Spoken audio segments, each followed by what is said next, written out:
We have a young man here. How old are you now? 72. All right, 72-year-old young man with diabetes, but he has some problems with the skin. We've been having issues with it. It's been really worse than this. This is a lot better. But I just want to show what this one looks like, especially with diabetics. It's very important that you keep this in check. And then if you look right here, there is like almost like circles. Do you see this marked circle that is present? And whitish centers, you know? Those are basically what we call, people call this, generally they call them ringworms, but there is no worm, there is no ringworm, there's nothing there. It's actually fungus. And what the fungus, this is a very interesting fungus, is called Tinea Versicolor, because if you put UV light to it, it'll shine different colors.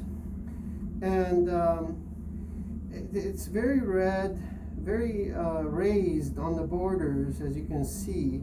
And it's itchy to the patient. Patient is very itchy with this. He was given cortisone to apply to this, but cortisone is against it. It's not a good idea to have cortisone on there. So I'm going to explain to the patient what this is all about, and we're going to give him some medication to help this. Okay, so here's what we're going to do. We're going to explain it to you by actually drawing it out. The skin is made out of two layers. There is the epidermis and there's the dermis. And there's the fat layer after that, down under, and so on and so forth. So this is the superficial layer. That's what you see here. This most superficial is called the corneum. So the stratum corneum sits right on top here, okay? The fungus and the basal cell layer is down here. This is the basal cell layer, which makes these cells here. It takes one cell from here to reach up here, 28 days. Good deal? So, if I'm putting medication here for a fungus that's being here, let's say, okay, it needs at least 28 days of me applying the medicine. That's number one. Number two, a fungus or a yeast or whatever is basically, it's a separate entity completely. We have plant, we have animal, and we have fungus. We have fungi. And why is it like that is because the cells of the fungus first of all, have a cell membrane that is like the human cell membrane, like an animal cell membrane. So it's very, very soft, okay? But it produces spores like a plant. So it's a cross species between plant and animals. But those spores can live forever. They're very, very powerful. You can put a ton of medication on these spores, and if they're there, they're going to continue to be there. There's nothing that's going to kill them. Exactly. You're going to show me more, huh? There's more on there? Yeah, see? You have more here and here. You can see them that are spreading over there too. So we have them. See this one here, the circular effect of it? So that's what we're dealing with.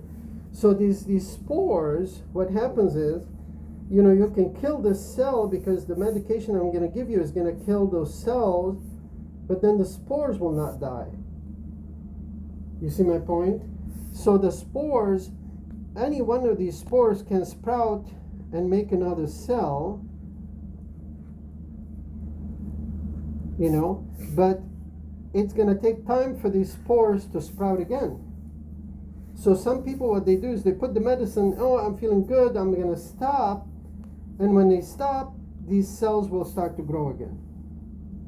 So that's why you need to be consistent over at least 4 or 5 times what the numbers is here. So this is about a month. We usually say for about 6 months, you want to put the medicine on consistently. So as you can kill any possible spores that are coming out from these, any cells coming out from these spores, and minimize the possibility of these cells making spores. Do you see the point? Makes sense. Now that's one thing. The other thing is also that you need to keep this aerated and UV light and so on and so forth, because keeping a good cotton sock so as it absorbs the moisture and keeping it open to the air, keeping the sunlight to it, all of these things can kill this fungus. Fungus loves darkness, so anything dark it likes. Number one. Number two, it likes moisture, you know, okay? And it loves skin and nails and hair, anything that have keratin in it. The protein keratin the fungus likes to eat, so it tries to eat at that. Now the white cell is way down here. The white cell kind of migrate and meander and comes here and kills those things, but it takes it a long time to get to where it needs to go. And if we put cortisone on there, that stops and or reduces the motility, which means the movement of the cell from this point to this point. Instead of being in 2 seconds, it's now 2 minutes. So it gives it a longer period of time to get where it needs to go. So cortisone is not a good idea, because then this here flourishes.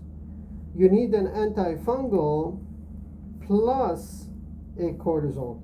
The cortisone to reduce the inflammation from the white cell as it's coming in, so as you can reduce the itching and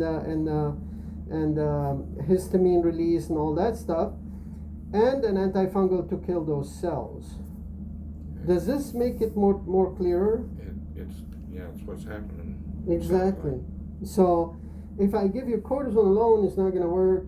If I give you antifungal alone, it's not going to work, or may work, but not all the time.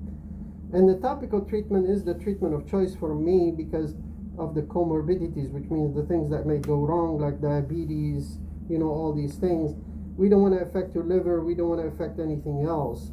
Now, there are some oral medications, but again, they affect everything else before they reach where they need to reach.